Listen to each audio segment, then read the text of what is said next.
When Daniel Harris finally moved out of the old house on Holloway Lane, he felt relief flood through him. The place had been his childhood home, filled with faded wallpaper, creaking floorboards, and the lingering scent of something ancient.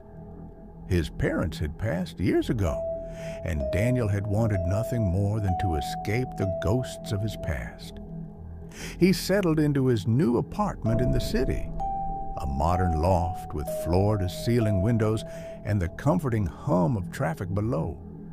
That first night, he fell into a deep, dreamless sleep, secure in the knowledge that he had left the old house behind.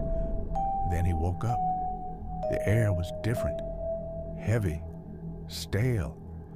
A sharp draft slipped through the cracks in the window, carrying the scent of dust and mildew. His heart pounded as he sat up, his eyes adjusting to the dim light filtering through the moth-eaten curtains.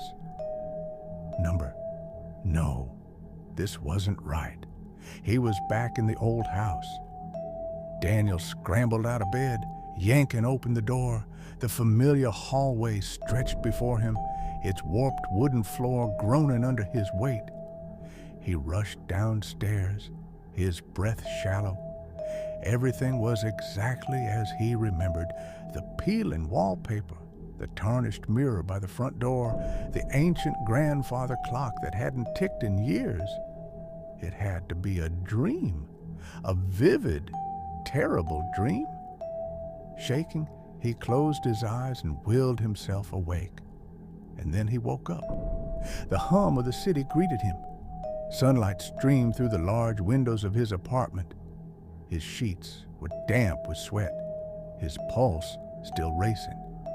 Just a nightmare, he told himself. The stress of moving, the lingering ties to his childhood home, nothing more. But the next night, it happened again, and the night after that. Every time he fell asleep, he would wake up in the old house. At first, the house was just as he had left it, frozen in time, untouched. But as the nights passed, subtle changes began to appear. The wallpaper seemed darker, the furniture more decayed. The windows, once hazy with dust, were now covered with something darker, something that pulsed and writhed if he looked too long. The noises started soon after, a soft creaking of floorboards when he stood still, faint whispers slipping through the walls, the distinct feeling that something else was in the house with him. And then he noticed the mirror. It hung by the front door, just as it always had. But something was wrong with it.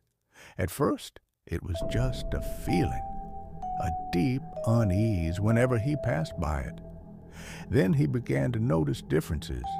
His reflection didn't always move when he did.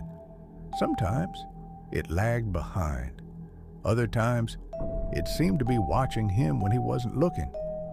One night, he forced himself to stare into it. His reflection blinked a second too late. Then it smiled. Daniel stumbled back, a cold sweat breaking over his skin. His reflection should not have smiled. His own lips had remained firmly shut. But the thing in the mirror grinned wider, its teeth yellowed and too sharp. He refused to look in the mirror after that. Days blurred together. He stopped sleeping. Every time exhaustion won and he drifted off, he would jolt awake in the decaying house. It was getting harder to wake up. The walls seemed closer, the shadows stretched longer, and his reflection, it was aging.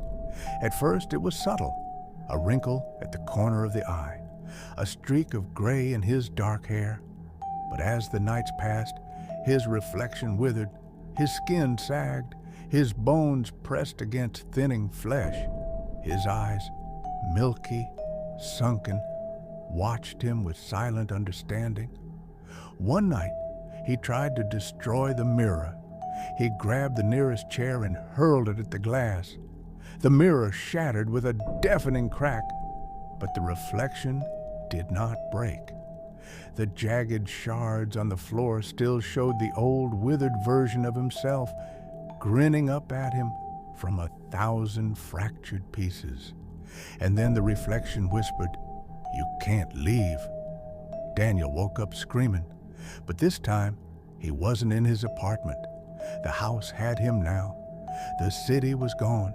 The apartment was gone. There was only the old house on Holloway Lane, its walls breathing, its shadows watching. He stumbled to the front door, yanking at the knob. It didn't budge. He banged on the walls, the windows, screaming for help.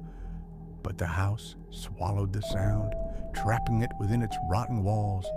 Then slowly, he turned back to the mirror. The reflection was gone.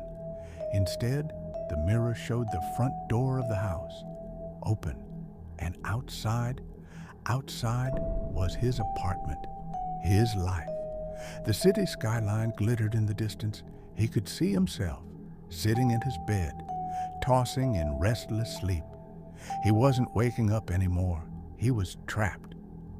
As he watched, the version of himself in the apartment stirred. It turned its head toward the mirror, meeting his gaze, and then, with a slow, deliberate smile, it reached forward and covered the mirror with a sheet